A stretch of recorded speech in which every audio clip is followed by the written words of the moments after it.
Mise en place literally means set in place, and it refers to having all of your ingredients prepped and ready to go before you start cooking. It's a mindset that professional chefs use to stay organized and can be used at home to make your cooking run more smoothly. I'm not going to lie, prepping before you start cooking may seem like a waste of time. But taking the time to do all of this before you start cooking actually ends up saving time overall. With everything laid out in front of you, you're more organized and efficient. You're less likely to do something like accidentally adding the salt twice or missing an item if they're all laid out right in front of you.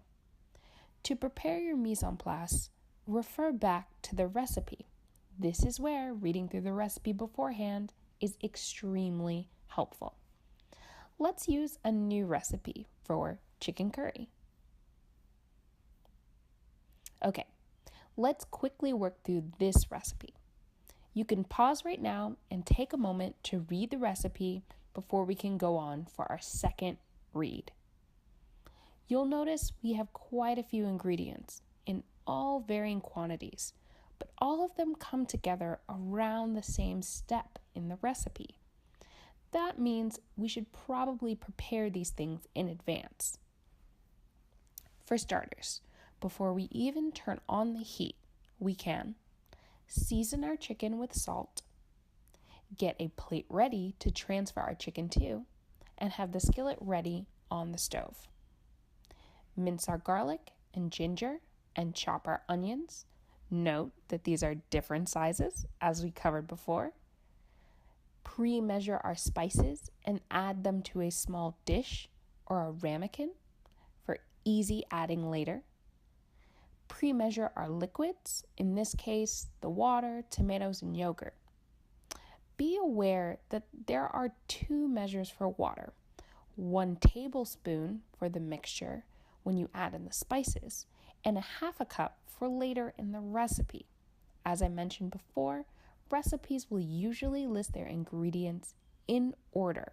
So make sure to note when something is mentioned twice, it usually means you should measure them separately and add them at different times. The recipe will specify. Next, we can chop our fresh cilantro and put it to the side. And finally, squeeze our lemon juice. You can also prep any additional items that you'd like to include with your meal. Like, if we're making curry, you might have a side dish of rice, for example. This whole recipe for chicken curry takes 40 minutes, with 20 minutes to prep and 20 minutes to cook. So, if your rice takes, say, 20 minutes to cook, you should put it on just before you begin cooking the curry, but after you've prepared your mise en place. Now that we have everything measured, you can lay out your items on the counter around your skillet, having items in order of which you want to use them. Keep your raw meats and seafood away from other ingredients to avoid cross-contamination. You can even go as far as having your cooking utensils and a small dish towel prepped for when you begin cooking. And before you start, don't forget to preheat your pan before you start cooking, as the recipe notes. Whether you're a chef or a home cook, having this setup can reduce the chance of mistakes and reduce your cooking time in general. It also can produce a better looking dish since you're not rushing. Invest time into your mise en place.